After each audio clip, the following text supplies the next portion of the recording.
हैं कि पहला हक सरदारों का, बाकी सब चोर चमारों का। जब सरकारी पद पे लोग बैठे हुए हैं वो ऐसी बातें कर रहे हैं तो और वो दूसरा ये भी कहते हैं कि यूजीसी का जो मामला है वो जरूरी नहीं है, इससे भेदभाव पैदा हो जाएगा। अगर कोई ये कहे, वही अधिकारी कहे कि भाई ये गलती से हो गया है, तो अगर इतने बड़े पद पे बैठा व्यक्ति गलती कर सकता है, उनके लिए तो गलती, लेकिन दूसरों के लिए तो इतना अपमानित जो है उन्होंने वर्ड कहे हैं, तो जो भारतीय दंड संहिता है उसमें तो ये अपराध है। बिल्कुल। तो जब अपराध पे कार्रवाई होगी तो फिर वो कहेंगे कि साहब देखो हमारे साथ गलत हो रहा है। तो भाई आप ऐसा काम करते क्यों? मैं जितना मैं समझ पाया हूँ, कुछ लोगों पे तो अनजाने में होता है, लेकिन जो लोग नॉलेज रखते हैं, रोज मुकदमे लिखते हैं, रोज जो है जांच करते हैं, और सीओ SC/ST एक्ट की तो जांच ही सीओ करते हैं उत्तर प्रदेश में जी। अगर उनको ये नहीं पता किस तरह के शब्द यूज करने हैं, तो फिर मैं क्या कहूँ? फिर तो मानो कि जातीय पूर्वाग्रह भरा हुआ है आपके अंदर। आपको समझ ही नहीं है कि अब ये देश आज़ादी के बाद जो है संविधान वाला देश हो गया है, जहाँ आप किसी जाति के बारे में इस तरह के शब्द नहीं कह सकते हैं। वहाँ पर ये भी कहते हैं कि चमार जो शब्द है वो बोलने पर हम पर ST/ST एक्ट लग जाता है, लेकिन आप जो है जब जाति प्रमाण पत्र लेते तब तो वहाँ चमार लिखवाते हो, जाटव लिखवाते हो। झूठ है। जैसे उन्होंने क्या कहा,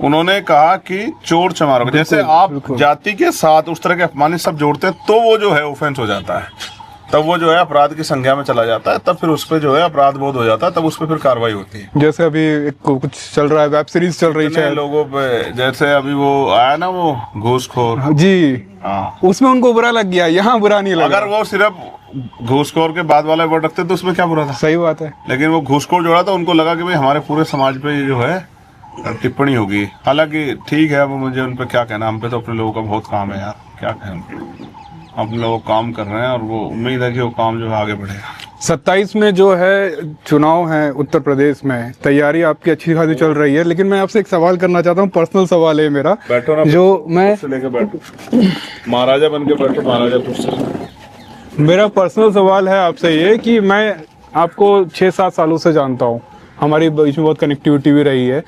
मैंने देखा है कि आप काशीराम साहब की तरह कपड़े पहनते हैं। अब मुझे पता नहीं ये बाय एक्सीडेंट हुआ कि आप सच में वैसे पहनते हैं। एक वाइट शर्ट होती है आपकी, एक पैंट होता है सादा सा, और बाबा साहब अम्बेडकर की तरह आपके हाथ में मेरा संविधान रहता है। तो ये नॉर्मल ड्रेस है। हमारे जो महापुरुष हुए हैं, मैक्सिमम उन लोगों ने कभी कुर्ता पजामा उस तरह की चीजें नहीं पहनी। हम लोग उनके फॉलोवर्स हैं, तो चीजें महसूस करते हैं कि उन्होंने क्यों नहीं पहनी है, क्या, तो कोशिश करते हैं। ऐसा नहीं कि भाई कोई कॉपी करने जैसी वो है। मैं तो कोट भी पहनता हूँ, कई दफा पार्लियामेंट जाता हूँ कोट पहन के जाता हूँ, कोई उस तरह का इवेंट होता है पार्लियामेंट तो कोट पहन के जाता हूँ। तो ये राइट्स है हमारे पास। मैं मूछे रखता हूँ, साहब तो नहीं रखते, बिल्कुल बाबा साहब भी रखते थे। तो ऐसा नहीं है कि मतलब ये अपने अपना हर समय का मतलब एक स्थिति होती है उस समय की। 25 साल पहले क्या था, उससे 25 साल पहले क्या था, 100 साल पहले क्या था, क्या स्थिति थी। अब समाज में पढ़ने लिखने के बाद थोड़ा सा उस तरह का आत्मसम्मान पैदा हो रहा है। मैं क्या, आज मेरे जैसे लाखों लोग हैं जो मूछे रखते हैं, उस तरह से अपनी बात को दमदार रखते हैं, ठीक है। तो ये मतलब ये इस तरह का वो है प्रक्रिया, ये जो है ट्रांसफॉर्मेशन हो रहा है, जो जागृति हो रही है उसका ट्रांसफॉर्मेशन हो रहा है। बाबा साहब, फूले साहब, साहू जी महाराज, फूले साहब से साहब, मुझे बात याद आई कि 200 साल पहले फूले साहब हुए थे, और आज भी उनसे इतना डर है कि उनकी मूर्तियां तक हिला दी जाती हैं। डर नहीं है, बेसिक समझो क्या है। बाबा साहब से क्या डर है? बाबा साहब के हाथ में कोई तीर तलवार थोड़ा ही है, बिल्कुल, ना कोई धनुष बाण, ना कोई जो है बंदूक है। उनके विचारों से डरते हैं। जो बाबा साहब ने कॉन्स्टिट्यूशन के आधार पर दिया है, वो उसने एक मतलब ना हजारों साल की बेड़ियों को तोड़ दिया है। एक स्वाभिमान सम्मान का जो है अवसर दिया है, अवसर की समताएं दी है, अपनी बात को कहने का अधिकार दिया है, अपनी बात को अगर गलत हो रहा है तो उसके क्या विरोध करने का अधिकार दिया कॉन्स्टिट्यूशन में। तो कॉन्स्टिट्यूशन आप जब उसको देखोगे, ये कॉन्स्टिट्यूशन ही तो जिसकी वजह से मैं मेंबर ऑफ पार्लियामेंट हूँ, ये कॉन्स्टिट्यूशन ही तो है जो राइट देता है। मेरे फादर पढ़े हैं, उनको नौकरी का अधिकार मिला, उनको रोजगार का अवसर मिला, ये कॉन्स्टिट्यूशन तो है जिसमें हमें स्पेशल प्रोविजन मिले। तो ऐसा नहीं है। मैं समझता हूँ कॉन्स्टिट्यूशन जो है हमारी शक्ति है, और हमारे लोग कॉन्स्टिट्यूशन को समझ नहीं पाए, ना उस तरह से जान पाए। उसका खामे है तो भुगत।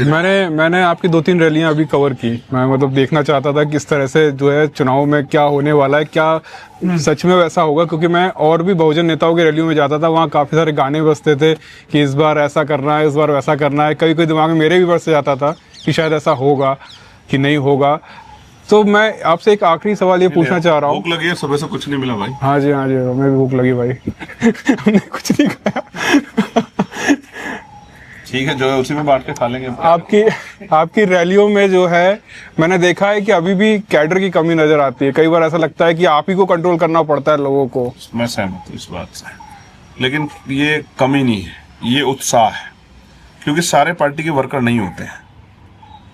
आप चीजों को समझो, जब कार्यक्रम होता है तो सामान्य लोग भी आते हैं, किसी गांव से निकल के, कोई बहन, कोई भाई, कोई बेटा, कोई बेटी, माँ, चाचा। अब उनको वो वर्कर नहीं है, पार्टी कैडराइज नहीं है वर्कर। जो वर्कर है वही तो वॉलंटियर काम करते हैं, जो वर्कर है वही तो आयोजन कराते हैं, जो वर्कर है वही तो मुझे लेने आता है, व्यवस्था करते हैं। तो वो जो जिसको आप कह रहे हैं कि भाई वो कैडराइज नहीं, वो लोग हैं जो उत्सुक लोग हैं, जो आते हैं बेचारे, जिनके मन में इस तरह के भाव हैं कि भाई जो है हमें भाई से मिलना है, देखने जाना है। और ये और किसी पार्टी में किसी नेता या किसी उस तरह की उसमें कोई उत्सुकता नहीं है किसी के यहाँ पे। ले आओ कहीं उस तरह की उत्सुकता नहीं है किसी दल में कि भाई वो अपने नेता को देखना सुनना चाहते हो।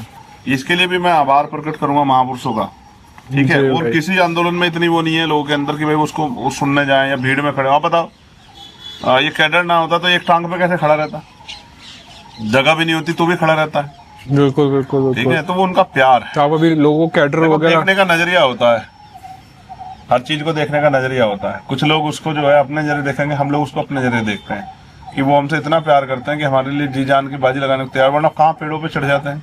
अब पेड़ पे उनको कौन सा कैडर मिल रहा है, लेकिन वो जो है बस कोशिश करते हैं कि भाई जितने नजदीक से भाई को देख पाए, क्योंकि नहीं आ पाते ना लोग नजदीक, व्यवस्था में उस तरह से पुलिस और मुश्किल हो जाता है। लेकिन तो वो उसी वजह से, क्योंकि जिन क्षेत्रों में मैं नहीं गया हूँ, ठीक है, तो उन क्षेत्रों में लोगों के अंदर उत्साह है कि भाई हमें भाई को देखना है, हमें जो है भाई को सुनना है, भाई की बात सुनकर उस पर काम करना है।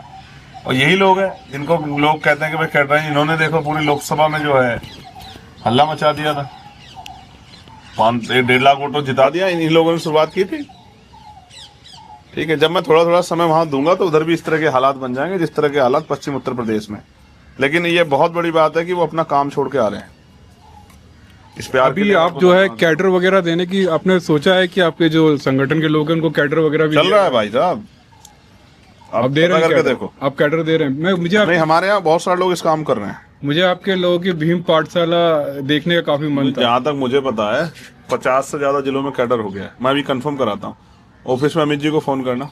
जय, ये बताओ जो जिले वाइज कैडर चल रहा है वो कितने जिलों में हो गया है अभी तक? अभी तक हो गया है लगभग 63 जिलों में हो गया, 63 जिलों में हो गया। 62-63 में? हाँ, अभी तो लगातार है ना? हाँ, बस ये खाली सहारनपुर बचा है आपका। सहारनपुर मंडल? सहारनपुर, हाँ, सहारनपुर मंडल, मेरठपुर मंडल, बाकी सब कंप्लीट हो गया। अच्छा, लगभग 12 जिले बचे हैं। हाँ, बस इतना ही बचा है। ठीक है, धन्यवाद। ठीक है।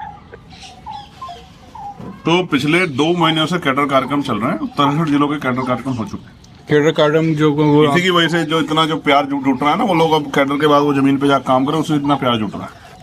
कैडर की चीजें जो है वो ऑनलाइन नहीं होती हैं, बताई नहीं जाती हैं, वो गुप्त में चल रहे हैं वो सारे के सारे।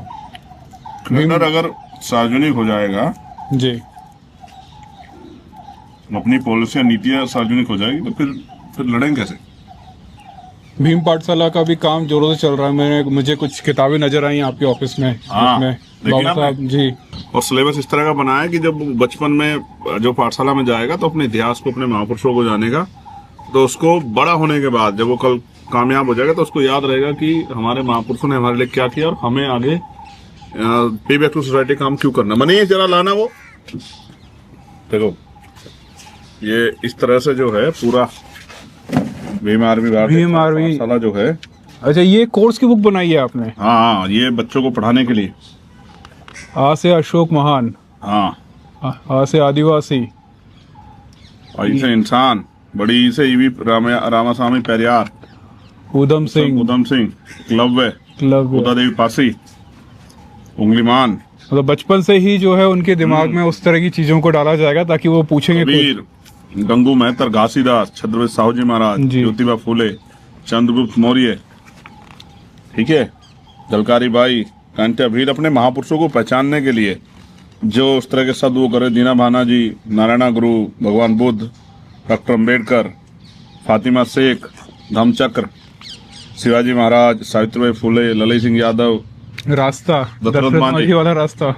यस, ठीक है। इस तरह से हाथी, क्षमा, ज्ञानी, त्रिभुज, ये सब बनाया है कि आने वाली जो वो हैं वो उसको देख सकें, समझ सकें और वो ज्ञान भी हासिल करें और साथ साथ वो ये भी याद रखें किनकी वजह से आज हम यहाँ इस स्वाभिमान सम्मान का जीवन प्राप्त कर रहे हैं। भीम आर्मी पाठशाला जो है इसी बुनियाद को रखते हुए बच्चों के जो शिक्षा में इस तरह की पुस्तकों को जो है ला रही है और इससे उनका एक भविष्य अच्छा बनेगा, ऐसा हमें उम्मीद है। बिल्कुल बनेगा और हम लोगों का काम है हम इसको अपने सामाजिक कर्तव्य को निर्वहन करें। एक बड़ी रणनीति भी लगती है मुझे ये, जिस तरह से साहब काशीराम साहब ने जो है उत्तर प्रदेश की जो है राजनीतिक दिशा बदल दी, ये एक भीम पाठशाला भी एक बड़ा मील का पत्थर साबित होगी। ऐसा है क्योंकि देश में बड़े पुराने पारिवारिक राजनीतिक परिवार हैं जिनको लोग कहते हैं वो बहुत राजनीतिक समझदार हैं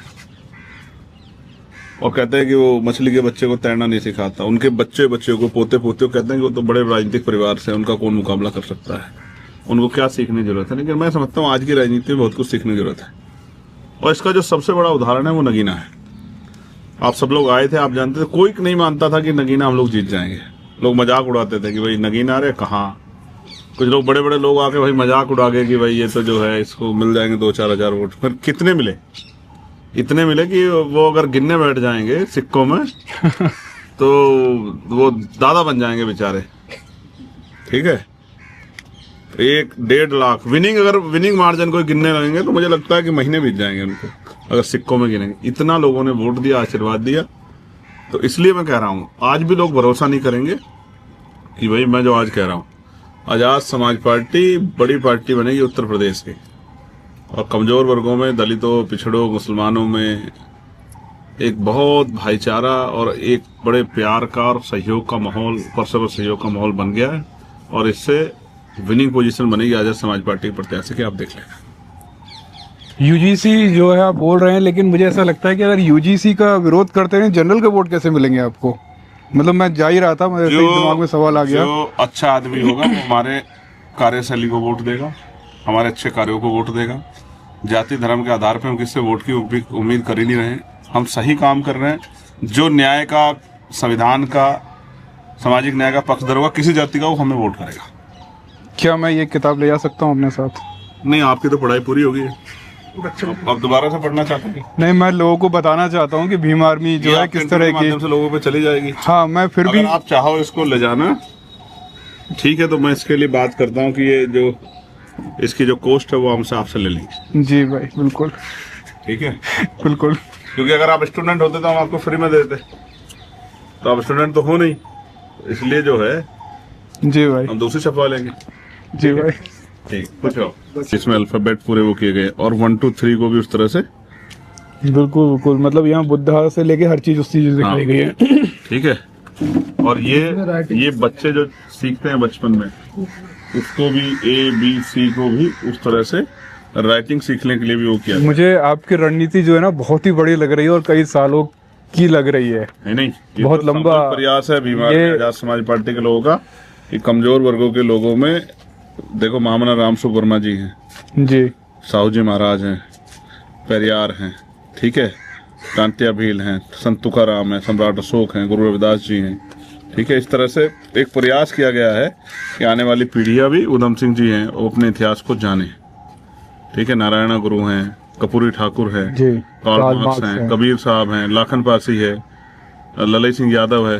ठीक है, ऑर्गेनाइज, ठीक है, तमाम प्रयास किए गए। जगदेव प्रसाद हैं, झलकारी बाई है, गाड़गे जी बाबा हैं, गुरु घासीदास है, फातिमा शेख। इस तरह से पूरा कोशिश की एकलव्य कि भाई हमारे लोग, दीना भाना जी, भगत सिंह जी, कि वो जान पाएं और वो बच्चे सीख पाएं और कल जो है एक बेहतर भविष्य जो है, क्योंकि शिक्षा तो हथियार है ना, इस शिक्षा के जरिए एक बेहतर हथियार जो है, इस हथियार का प्रयोग करके वो कामयाबी हासिल करें अपने जीवन। भीम आर्मी पाठशाला ये आप यूपी के अलावा जो है MP और ये दिल्ली से एक नया वो करके पूरे देश के लिए एक नया विजन तैयार किया जा रहा है और इसका बहुत अच्छा रिजल्ट आएगा। और जब आप ये दिखा दोगे तो कुछ संगठन इसको कॉपी करके बेचारे वही करने के, हम भी इस काम कर रहे हैं।